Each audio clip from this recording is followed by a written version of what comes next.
Good morning, and thank you all for being with us on our first basketball state of the program. My name is Michael Harris. I'm the Associate Athletic Director for Marketing, and I'd like to introduce you to our men's basketball staff, starting with our head coach, Stan Johnson, his assistant coaches, David Carter, Greg Jankowski, Alan Edwards, and Director of Operations, Ricky Munch, our Athletic Director, Craig Pittens, and Associate Athletics Director, Brian Luft. Now that we've heard from President Snyder, we have a message for you from our Athletic Director, Craig Pittens. Well, thank you, Mike, and I certainly can't match the enthusiasm of President Snyder, but I want to thank everybody for joining us on this 100 Days Coffee with the Coach State of the Program. When we embarked on a search for a new men's basketball coach, we're looking for a lot of things. At the forefront was finding an excellent coach, but above all, we wanted somebody that could build and sustain a program. We found that in Stan Johnson. Building a program takes so much more than hiring the right coach. It takes the leadership of the president, which we have. It takes the support of the board of trustees, which we have, under the tremendous leadership of Chair Paul Viviano. However, what it takes above all is the LMU community. If there's anything I've learned from Stan during the first 100 days, is how important building and maintaining that community is. With the global pandemic, we have an opportunity when others are decreasing interest and funding to take a step up and get back to zero. Once we get back to zero, our men's basketball program is going to take off. But we need you. Help out how you can. Donate. Buy season tickets. Spread the word and be supportive. If you can do any one of those three things, obviously we'd love the donation and the buying of season tickets, but if you can't do that at this point in your life and you can support our program and spread the word, then do that. You need to do something. I couldn't be more excited about the direction we're headed. I thank Stan and I thank the 100+ of you that are on this call today. Go Lions. Thank you, Craig. Before we hear from Coach Johnson, I just ask that if anyone has any questions, to please ask those questions in the chat section so we can address them after Coach speaks. And now, without any further ado, I would like to introduce our head men's basketball coach, Stan Johnson. Thank you, Michael, for that introduction. Love to thank Dr. Snyder and Craig Pittens. And I can tell everybody that's with me this morning, that's on this screen, I believe in alignment. And I was at one of the best basketball programs in the country the last 5 years. And it wasn't just because of who we were on the floor, but the alignment that we shared from our president to our AD and to our men's basketball staff. And I would not be here today if I didn't feel like I had that alignment.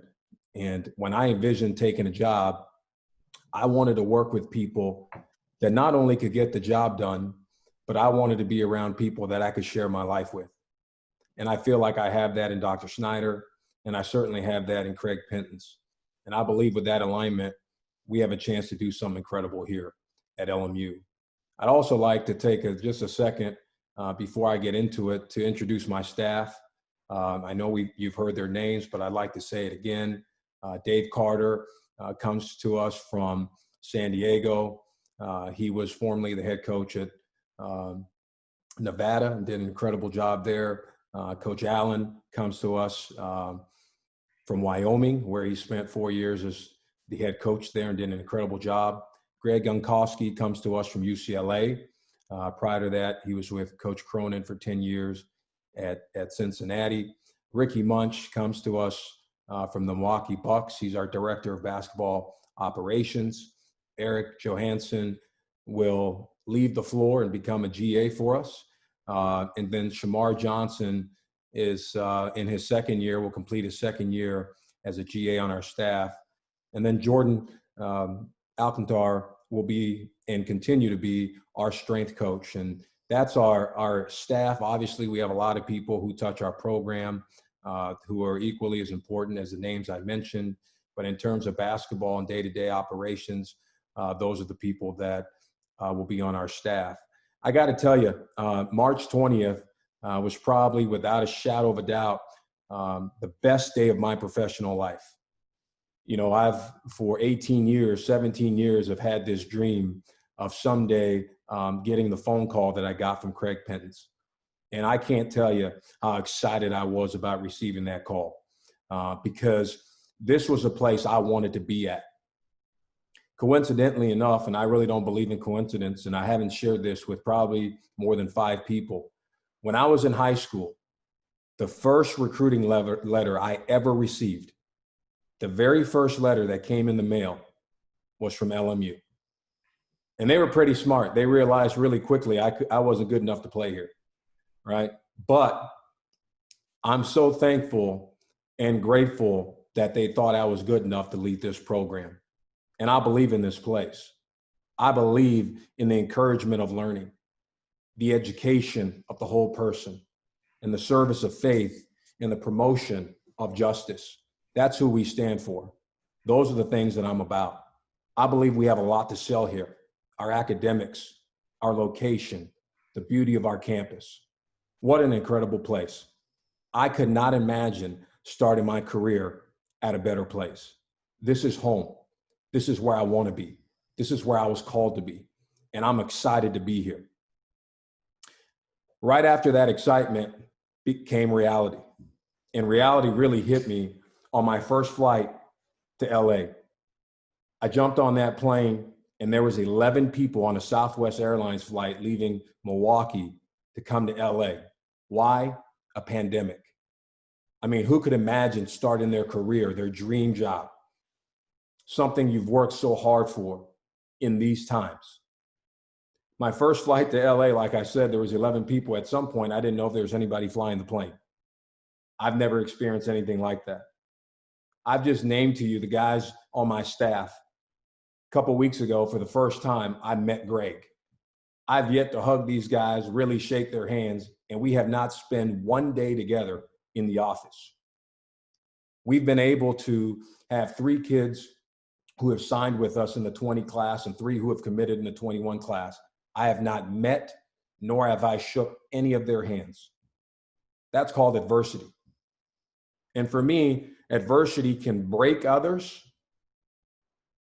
They can break you. Adversity can break you, or it can cause you to break records. And I want everybody on this Zoom call to understand, I'm here to break records.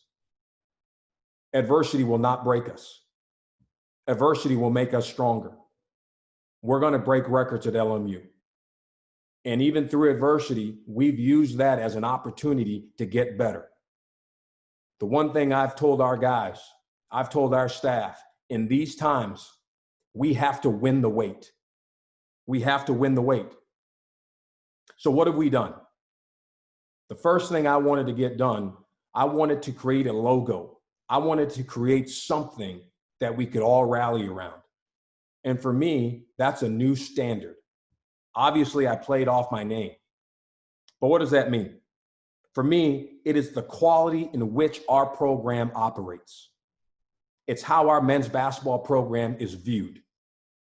The days of how we've always done it this way are over. They're over. The people around our program, and it starts with me, the steward, how we operate, how we think, how we move, how we teach, how we cultivate, has got to be different. The way we approach men's basketball has got to be different. And if people don't want to think that way, and people don't want to see it that way, they cannot be around our program. That includes our players. There is a new standard here. There's a standard of excellence that is required in everything we do. And if you want to be around this and you want to have a winning program, there is a standard that is required. You get what you repeat. You get what you repeat. Well, we've always done it that way. Well, that's why 30 years have gone by and we're sitting in the same position. I'm not going to let 30 years go by where we're still talking about 1990.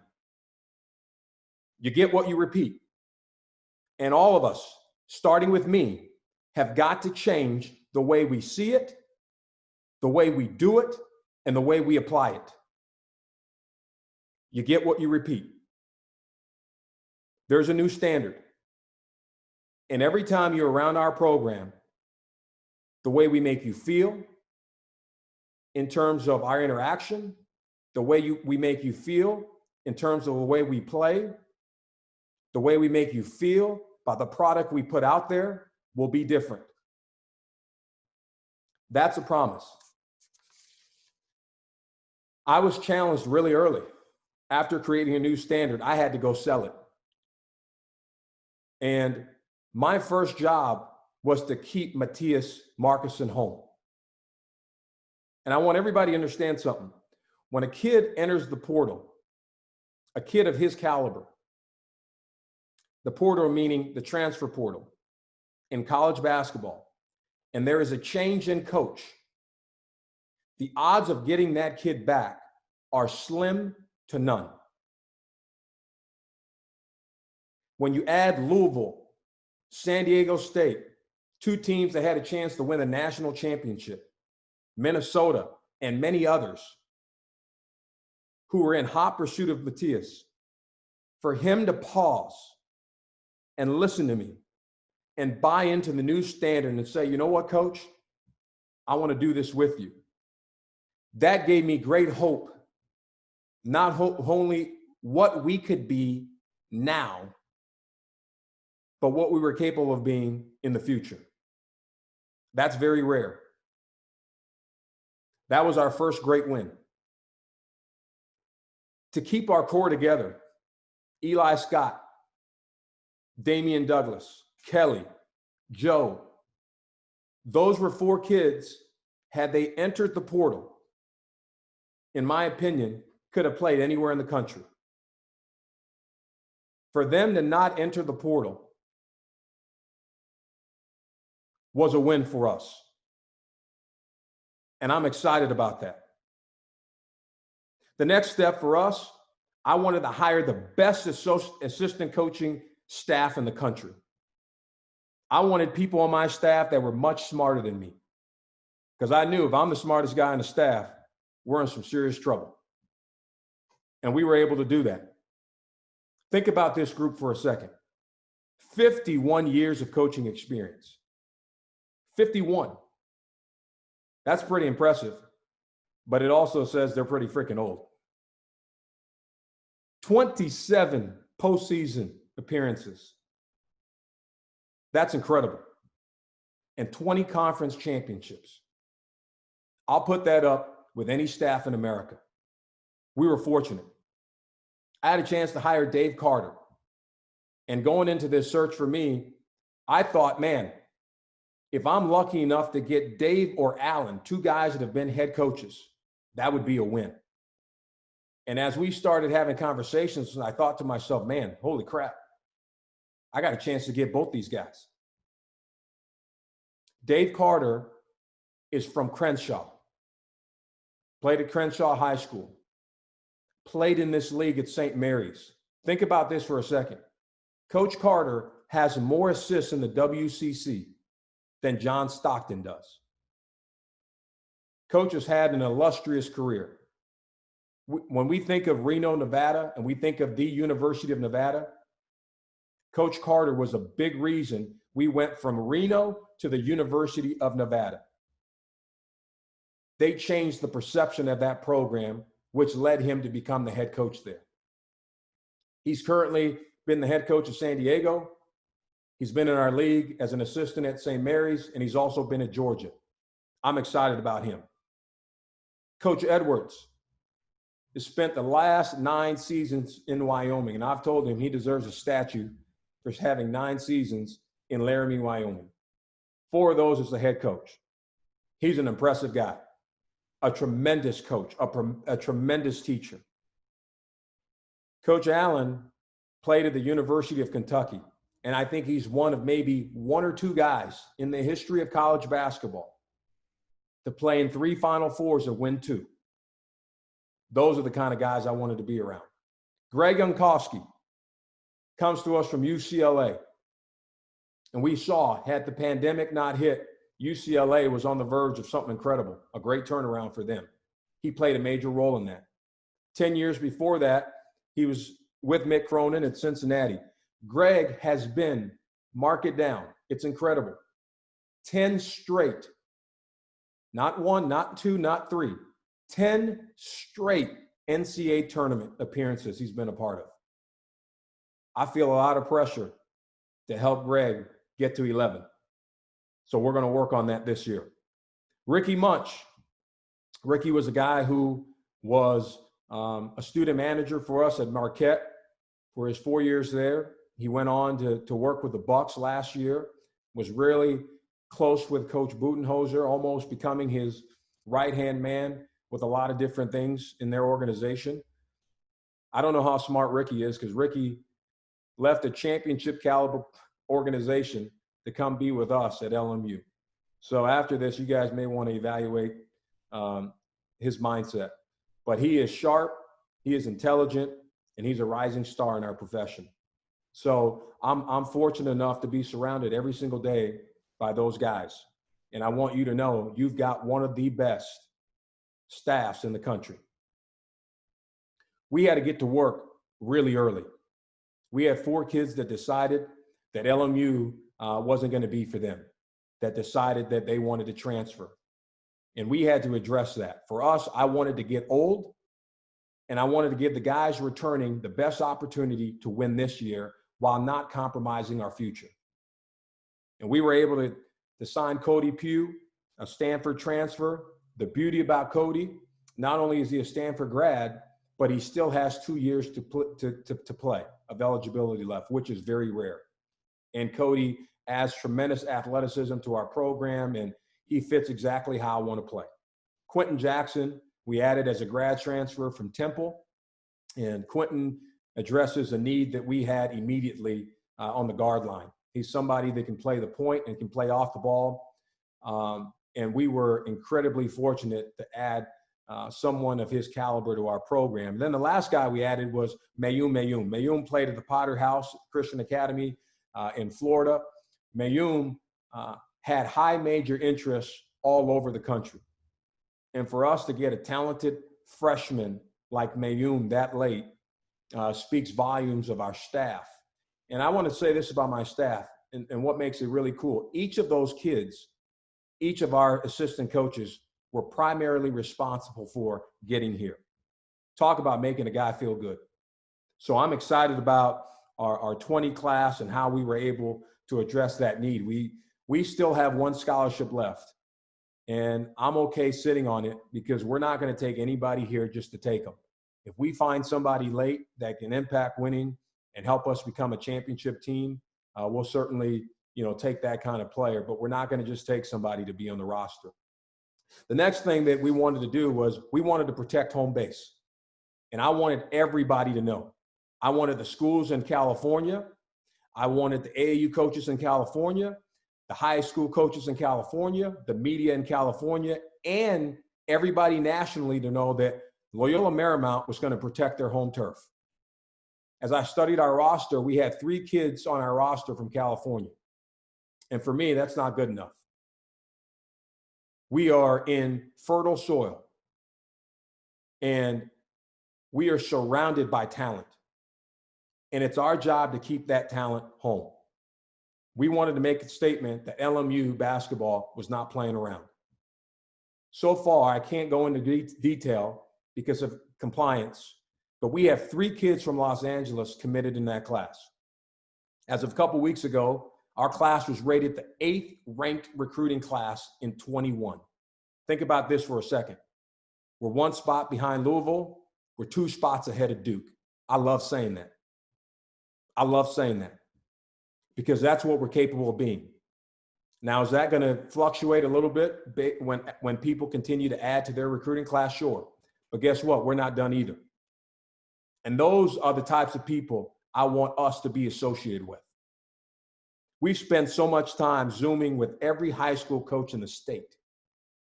Majority of our days as a staff, all of us at once, introducing ourselves. Zooming with national recruiting services, trying to talk to every AAU coach possible in this state. The cool thing for me has been our feedback from those people have been, Coach, no one has ever done this with us. No one. I love that. We're winning the weight. The next thing for me that I think is critical, we have to, and we have started to connect our program to our community. And for me, that's our campus community, that's our local community, that's our state, and then national community. One of the ways we've been able to do that is this very thing we're on right now. I call it Coffee with the Coach. This is my 13th time doing this. Every Friday since I've been hired, we've had a coffee with the coach. And prior to this morning, I've talked to 162 people on Coffee with the Coach. They've been donors, basketball alums, season ticket holders, alumni of the school. I've met with 10 plus different constituent groups on campus and off campus.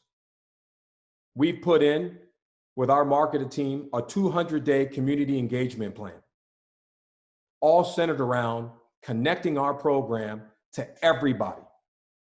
Because I'm a believer that people don't care how much you know until they know how much you care.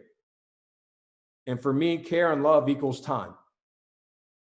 If you want people to know you care about them, you've got to spend time with them. And that's certainly what we want to do. One thing we've established 2 coaches virtual clinics that will start July 13th. And the first week it goes the 13th, the 14th, the 15th, the 16th. I haven't checked this morning, but as of last night, we had 180 coaches throughout our state and nation that have signed up for all 4 days of that clinic. That's incredible. What a way to give back. And that's what I want our program to be about. I want us to be about community. I want us to be about connection. And I want to make sure we're giving back. We've had to change the perception of our program. And the best and fastest way to do that is through the media. We can no longer be the best kept secret on the hill.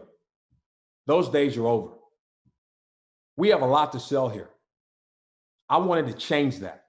I want to change how we're viewed on a local level and a national level. And one of the things that excites me, and one of the best things we've done are our Friday videos. We have a kid by the name of Will Hammer, who is a business marketing major and a sophomore here at LMU, who on my first day of getting the job reached out to us and said he wanted to be a part of us. He sent me a video of some of the work he had done. And I said, oh my gosh, we have got to have him. There's no doubt Will has been the MVP of our program. I can't tell you how many people, coaches, media members, recruits, nationally, locally, text me, call me and say, what are you guys doing with your video? We had no idea LMU had all that to sell. We're selling the lifestyle. We're selling the university. And we're selling people on that if you come here based on the things that surround our campus, you're making a 40-year decision, not a 4-year decision. So Will, I thank you for that. All that has led me to this, my MVP process. What does that mean? That's my mission, my vision, and my core principles. The mission of LMU basketball is this. My mission is this, to take people to a place they cannot take themselves. I'm here to take LMU basketball to a place that it cannot take itself. I'm here to help take Loyola Marymount University to a place it cannot take itself. I'm here to take every single person that touches our program, that supports our program, to a place that you cannot take yourself. And there's 3 ways we have to do that. 1, we have to be selfless. These are my core principles. What does that mean? Loyola Marymount over you. Selfless. We have to be connected. What does that mean? Relationships before championships. On the floor, we should lead the WCC in high fives and butt slaps. We should be the most connected team in college basketball. But as I said earlier, I also want to be the most connected team to our university, to our student body, and to our community. And the last piece of that for me is relentless. We attack everything. No more tiptoeing. No more deciding how good should we be. Do we want to be good? We're going to be good. And for our players, when we step across that court, we attack you. When we're in the weight room, we attack it. When it's time to eat, we attack it. When it's time to sleep, we attack it. When it's time to have fun, we attack it. We attack everything. And when we're here on this coffee with the coach, we attack it. I want to be relentless. My vision is this: to take people to places that they can't take themselves, like I just said. What does that mean? Prepared for success after basketball. I want our guys prepared to be great husbands, great fathers, to have great jobs, to influence their communities. I want them to all graduate from LMU.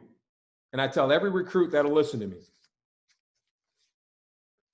if you're not serious about academics, you can't play here. I want them to be prepared to be professional basketball players. This is part of their dreams and their goals.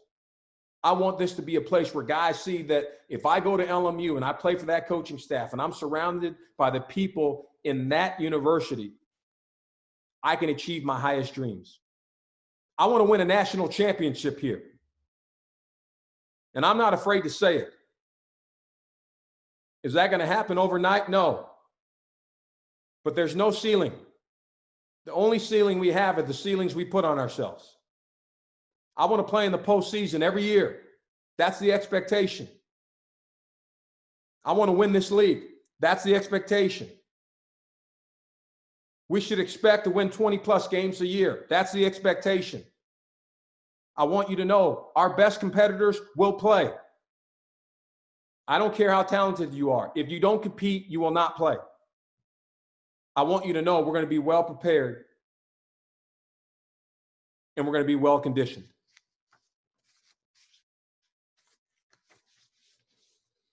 One thing that I'm extremely proud of, and one committee that I'm extremely proud of establishing, is our Lions for Life Steering Committee.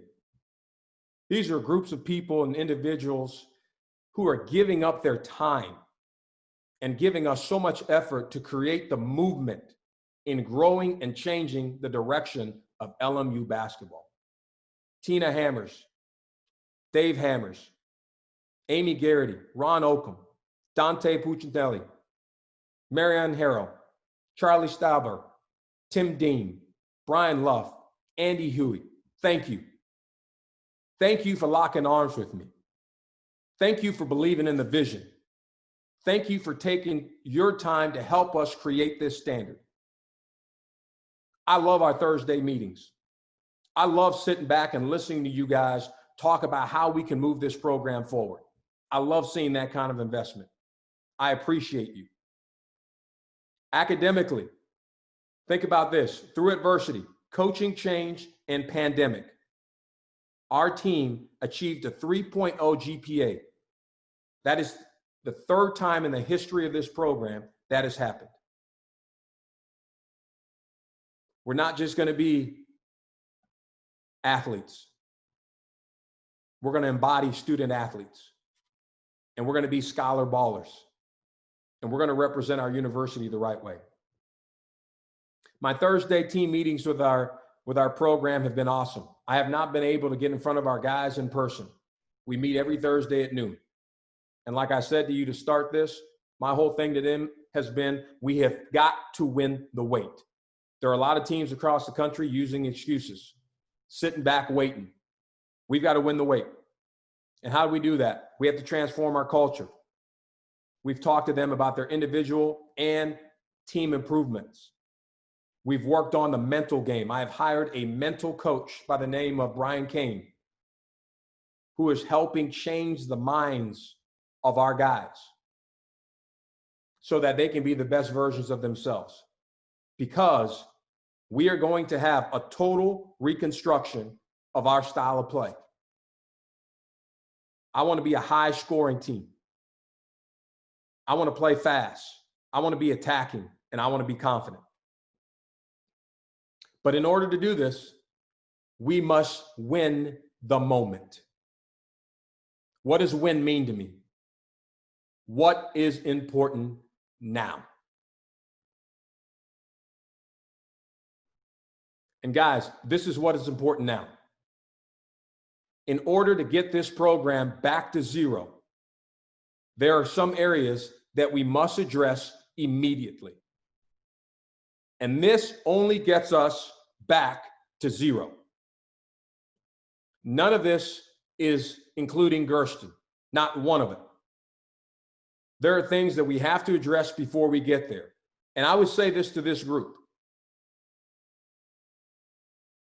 The areas in our program that our guys spend the most time in are below standard. They're below standard. They're below par. And if you were buying this as a home, I'm just speaking about the areas in our men's basketball program. If you were walking in as if you were buying a home, you would walk in and you would not buy it. And it's got to change. And I need your help. Because I know without a doubt, when this does change, we are going to take off. The first area for me is our locker room. And through a generous donation, that has been funded. We can check it off the list. The locker room does not exhibit pride. It does not show our guys that we are serious, that we are committed, and it does not show a future recruit that this is a place I can come and grow.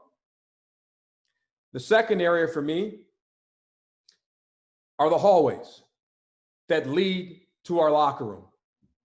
Once again, if I stepped into this area as a recruit, as a player, there's nothing about this that says, you know what, we're going somewhere. There's nothing about this that embodies what our university stands for. The beauty of our university, because I believe it's one of the most gorgeous campuses in America. We do not match that with our men's basketball areas. I've walked through the science department. That's stunning. And if I was interested in science, there's no doubt I'm coming to LMU. But the people who are interested in basketball, when they walk through this hallway and they see what it looks like, that does not promote excellence. We've got to get this. We've got to get this right. The next area is what I call our war room, our recruiting room. This is where we're going to close out recruits. This is where when a kid comes and he visits us, him and his parents are going to spend majority of their time talking about LMU basketball. It is below standard. It is below par. And there's nothing about that that says championship, that says excellence, that says a new standard. I need your help with this. The next area that we want to address is our strength and conditioning center. Once again, if I'm recruiting against some of the best programs in the country, which we plan on doing, and I have the best relationship with them, which we will have, and we get them to take an official visit to LMU, which they will, and they say to me, hey, coach, we love it here. Gosh, I can't believe how pretty your school is. I can't believe how nice the people are. But I walk them into this weight room, which has gotten a lot better. But they're comparing this to the other places at a high level that they're getting recruited by. They're not coming. And one of the reasons we've been able to be so effective in our 21 recruiting is because these kids haven't had an opportunity to see these places. And I'm not so sure that if they did, we would already have 3 of them committed. The next area for me would be the backcourt area. And for us here at LMU, we have to share time because of all the sports teams. And again, a kid wants to know when he comes, if people are practicing in the gym, do I have another location where I can go and work out? And right now, the backcourt is below the standard for our guys currently that's on this team and for the kids that we need to be a champion. Those are the things that we need your help with. That's how we get back to zero. When we started this project, it was a $1.1 million project. We've eliminated the locker room, and now we're about $786,000 away. And like I said, there's no doubt in my mind that we can do this. And there's no doubt in my mind that we will do this. But I'll say this to you again. You get what you repeat. And it's time for all of us to step up and help change the narrative of who we are. And we can all do that in many ways. Some can give financially, some can buy a season ticket, some can spread the word. Whatever you're capable of doing, I'm begging you, I'm urging you, I'm asking you to help me. My dreams are so big, I wake up at night in a sweat because I know I cannot do this alone. I need each and every single one of you. If you care about this program and you love this program, invest. Don't wait to see what is Coach Stan going to do. We've been in wait and see mode for 30 years. It's gotten us not very far. Let's change this. Let's do it together. I appreciate you guys hearing me out. And with that, I'll take any questions.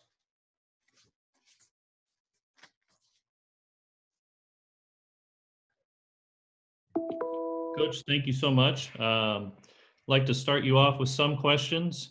First question, we have a beautiful campus, great school, incredible location. Why have we not been able to win? That's a great question. Thanks, Mike. I think I just said it. The game is moving. College athletics has changed. We can't be stuck in 1990. And we have to recruit at a higher level. Even the kid that has the greatest humility and the greatest appreciation, they want to be somewhere where they feel like, man, I can get better there. And until we can change some of these things that I've talked about, we're going to continue to be who we've been. We've got to change that. I'm not a believer that every coach that has come here has been terrible. These guys are good coaches. But we've got to change the expectation level for our program. We have to change how our program looks. We have to change how our program is taken care of and valued. And if we can do that, I'm telling you, and we combine that with the beauty of our university and our academic situation, we're going to take off. Thank you. You talked about it a little. How will you change the perception of the program to get students at the games and recruit local talent? Well, I think, number one, you've got to be invested in them. And like I've said, I can't tell you how many student organizations over the last 4 months we've already reached out to. And our program, we're asking people to be a part of it. We've got to be a part of what other people are doing. And that starts with me. It also starts with our guys. Our guys have to be a heck of a lot more active on campus, a lot more involved. People want to be around people they know. And people want to invest in people they know. And we're going to have a strategic plan, and we're already working on that to engage our student body. Our games have got to be a party.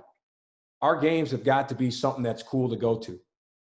And it starts with our freshman class. We've got to start ingraining in them the importance of athletics, but the importance of men's basketball. And if we can do that, it gives us a better chance to be successful. Coach, we have a question from Mookie McDevitt. What can we do to track down the next Marcus Howard? That's a great question, Mookie. I told Marcus, I asked him the other day if he had one more year left, I'd let him shoot even more than we let him shoot at Marquette. But I'm telling you, and I'm just being honest with you, okay? And I'm going to be raw with this group. Marcus Howard could have gone anywhere in the country. Marcus Howard came to Arizona. I mean, he came from Arizona to Marquette because he saw how Marquette basketball could impact his life, but how it could help change his game. And everything I just showed you was important to him.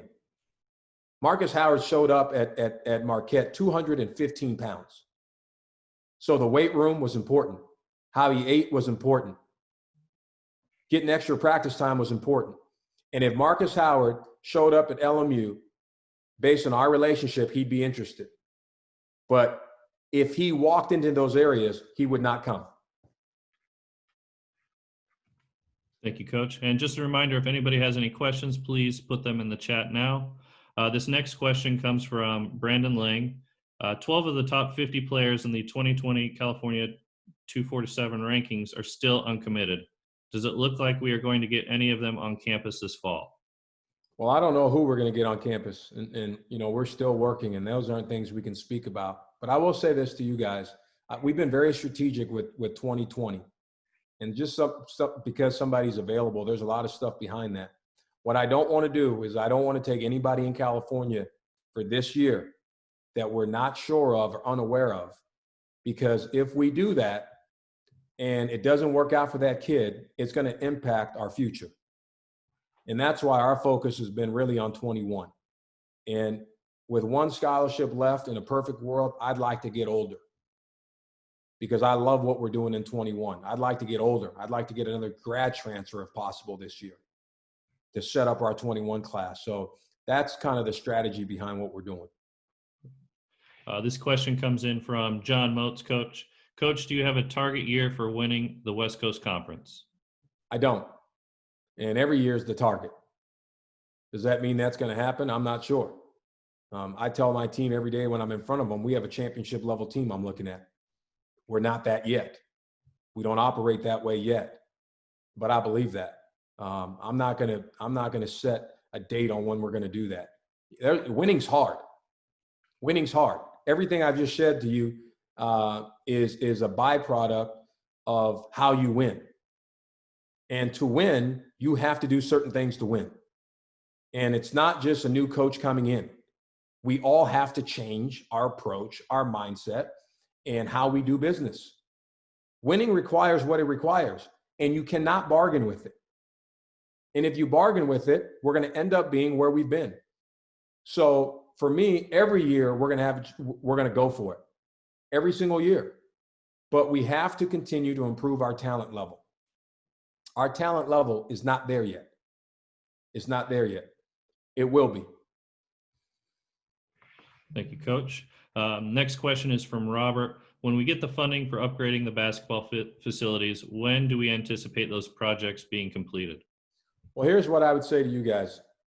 Obviously, the earlier we can do it, the best. I've been on this coffee with the coach since my first day really on the job, my first Friday. And someone asked me then, well, what do you think we need? And I said to him, I don't know. It's why I wanted to come back and do this. I haven't even been on campus. But I will say this, though, now being here, we can't wait for another recruiting class to pass by to get this done. How many recruiting classes are we going to let go by before we get this done? And I'm hoping that we can get this done, and we can get it done in a timely fashion so that when the three guys who have already committed take their official visits here, they see the future. And we still have scholarships open. So the next line of guys that we have coming, and we have some elite level guys scheduled to visit us, that when they step foot on campus, they have a chance to say yes within the first 15 minutes of being here. So we need that done as soon as possible. Coach, this next question comes in from Ted. What's your take on the NIL issue? Do you think being in Los Angeles helps or hurts in that regard? I think it helps. And, you know, as a coach, you can't really be involved in that from what I've read. You know, we can't organize that. But if Loyola Marymount begins to win at the level we're going to win at, and we have guys producing like I know they're going to produce, I think that's going to be attractive to a lot of different corporations. And I think it's going to be beneficial for our guys. I mean, look who surrounds our campus. We have so much to sell. This next question comes in from Bill Strickland. Please compare LMU versus Gonzaga and explain the impact that winning has on a university generally. That's a great question. I don't know how many of you guys know this, but many, many years ago, Gonzaga was on the verge of closing down. They were going to shut it down. And they made a decision. And when I say they, it's not only the university. It's the people around the university, the people who care. They made a decision to invest in Gonzaga basketball. The rest is history. The school has taken off. The program has taken off. And they're reaping the benefits of that. And I'll say this to you guys. I come from a place, and Gonzaga is like this. Marquette, the people at Marquette, and when I say people, it's the university, it's donors, it's everybody. They understand that the most strategic asset, or not the most, one of the most strategic assets is the men's basketball program. And it doesn't matter who the coach is. There is an investment and there is a way they grow, pour into, and develop that asset. Gonzaga's figured that out. That's why they have taken off. And I'll say this to you. We have a better location. We have so much more to sell. And when we get to that level, we can win a national championship. We can do some incredible things. And it's not only good for the men's basketball program, it's great for the athletic department.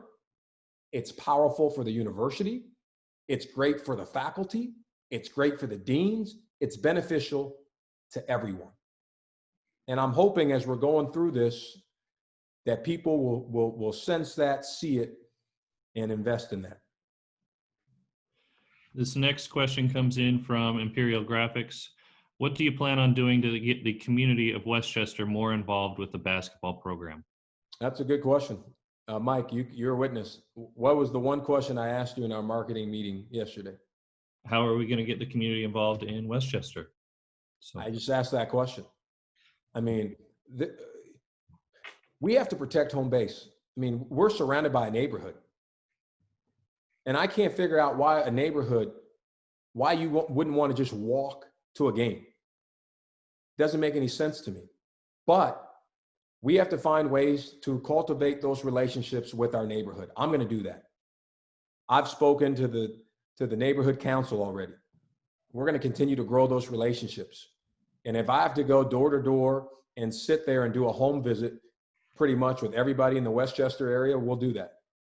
But we've got to get the Westchester folks coming to our games and then expand and grow from there. That's how it works. Coach, can you talk about what the most challenging part of the LMU job has been in your opinion?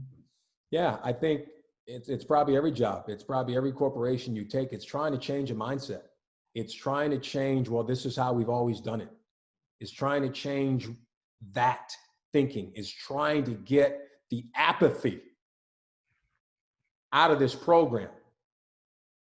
And when I say apathy, that's not from our university. It's just everybody. We're so used to just being at the bottom. And people want to wait until we get to the top to get involved. It doesn't work like that. That's been my biggest challenge. But it's also been what's given me the most hope. Because I see people who want to. I see people who are kind of thinking about it. I see a bunch of people who love Loyola Marymount. And I'm begging, jump on, don't wait. And if you do, we're all going to look back together and go, look, holy crap. Look at what we built together. But that's been by far the biggest challenge outside of the pandemic and not being around our guys. Thank you. This one comes in from Imperial Graphics again. Can you talk a little bit about what you plan on doing to make LMU basketball games more of an event, your experience with that, halftime shows, music, video board? Talk about that a little bit. Yeah, I mean, one thing that with Michael and his team, again, from a marketing standpoint, I meet with those guys every Thursday. And, I said it, our games have got, people need to come to the games because of the experience. And that first starts with our student body. There's, I believe, 8,000 to 9,000 students on campus at Marquette. And every night there's 16,000 in that arena. Every night. And when that place gets crazy, it's because our students invoke energy into the rest of the arena. So we've got to cultivate a relationship. We have to have a product that our kids want to go and be a part of and create the environment that way. And then we've got to create an environment where people want to leave their home and drive to come. And even in doing that, even if we lose the game, you go, man, that was really awesome.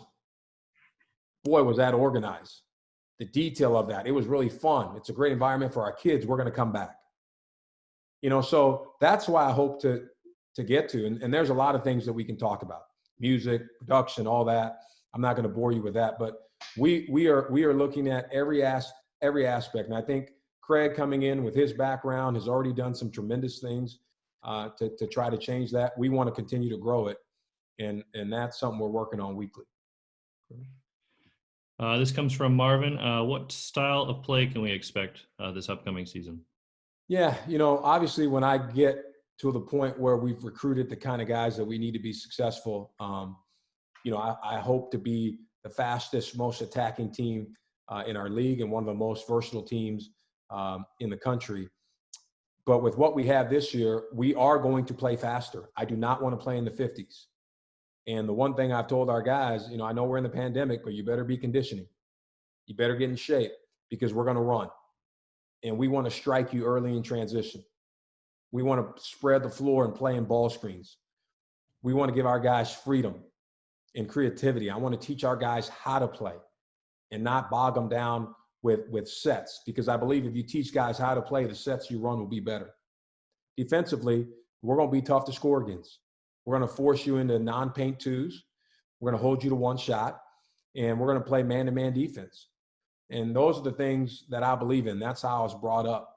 But I want to play a style where guys feel like they can grow, they can use their strengths to be effective, because I believe that's going to be good for recruiting. I believe it's going to help us win, and I believe it's going to put butts in the seats. Coach, we have just a few more questions here as it's 10 a.m. already. One question that we have from Karen: will we try and get a home-and-home series with Marquette? I've asked. They told me no. I wanted to play them this year. They said no. So we'll keep working on that. And, one of the things I'd like to do, scheduling is really, really hard. And especially teams trying to schedule, West Coast Conference teams. I mean, we're the 8th rated league in the country. And, it's really hard to get home games. But I hope as we grow our schedule, as we grow our brand, this will be a place where people want to come to because they feel like it's a great game for them. So we're working on that daily, and hopefully we can get our schedule done here shortly as well. This question comes in from Robert. How is your relationship with other coaches in the West Coast Conference so far? Well, we're not having any picnics. I can guarantee you that. But all the coaches seem to be, great people. And obviously, they're all doing a good job at their respective programs. I don't have any issues with anybody, obviously, but hopefully they don't like us because we start winning. That's what I'm looking forward to. Perfect. This question comes in from Andrew Pardo. How do you plan to tap into the LA talent pool for recruitment and compete with USC and UCLA? I think we've already done that. Like I said, we got the 8th rated recruiting class in the country in that. So we have no problem. Those are the people we have to recruit against, and that's who we're going to recruit against. And all the things I mentioned to you. Going the extra mile, Zooming high school coaches when you can just call them. Zooming scouting services guys when you can just call them as a staff. Making people feel different, where it's not a transactional deal, but it's transformational. That's how we separate ourselves. But I feel like we're already on that road. Dante's calling out Wojo, saying he's already scared to compete against you. And then we have a question from, where was it? Brandon Lang talked about Marquette plays home games at the Bucks. Any thought of moving home games to the Forum or larger offsite arenas? Well, that's beyond my pay grade. Let's do this first. Let's sell out Gersten, and then let's have that conversation. When I see a line outside of Gersten trying to get into our game, then I can go to Craig and say, hey, let's move this thing. But until we get to that point, we're nowhere near being ready to do that, but we will be at some point. Last two questions for you, Coach. What are the biggest selling points for your recruits today? For our program, it's simply this. I tell everybody that we recruit, and every AAU coach and every high school coach, that we're going to do great things here. And there is no ceiling on how good we can be. We have a tremendous university to sell. Tremendous. We live in one of the best cities in the world. We're in a tremendous conference. There's nothing that you dream about as a player that cannot be accomplished at LMU. And if you come here, like I said, you would be making a 40-year decision, not a 4. And I tell every one of the guys that I recruit, when your days are over and you get married, our staff will be at your wedding. That means we've had a relationship far greater than basketball. And the more people are around us, the more they're going to see that and believe that. And that is the separator. And Coach, the last question. We have heard this from every coach that has come before you. What makes you different? Well, every coach hasn't done this. If you can show me a coach who has Zoomed 12 times on a Friday, every Friday, if you can show me a coach that have tried to get this group together, if you can show me a coach who has really tried to connect at the level I have, I'll shake your hand. If you show me a coach who is vulnerable and is open and wants you to be a part of it like I do, I'll shake your hand. The coaches that have come before me have been awesome, good people. They've come in here and they have made my job easier because they made it better. I'm getting it at a better place than everybody else had it, and I'm thankful for that. But I'm coming here with a bold mindset. And I'm not coming in here talking about what we're limited. I'm talking about what we can do if we get back to 0. And we're going to be different that way. And through this Zoom and the times of your interactions with me, if you don't feel a difference and you can't sense a difference, then I'm wrong. But I think the way we're going about business is completely different than anyone's done it. I'm not saying it's right. 4 years from now, I may be on the wrong side of this. But I know if we connect together and we do it this way, there's a greater chance for success.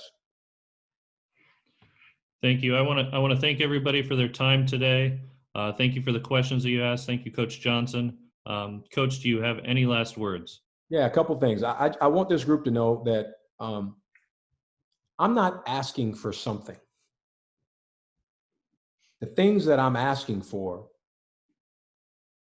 is to help LMU basketball become someone. And that's what we all want. I want us to become someone on a larger scale in college basketball. And I'll say this to close. I don't believe in coincidences. When I moved here about a month ago, 3 weeks ago, they had us staying at a home right off campus, and we would walk the neighborhood. And I walked past President Snyder's neighborhood, and his numbers on his house read 7911. 7911. The first numbers on my home address in Milwaukee, Wisconsin, 7911. Shortly moving into our home, I looked at the street right that my house sits on, and it said Johnson Street.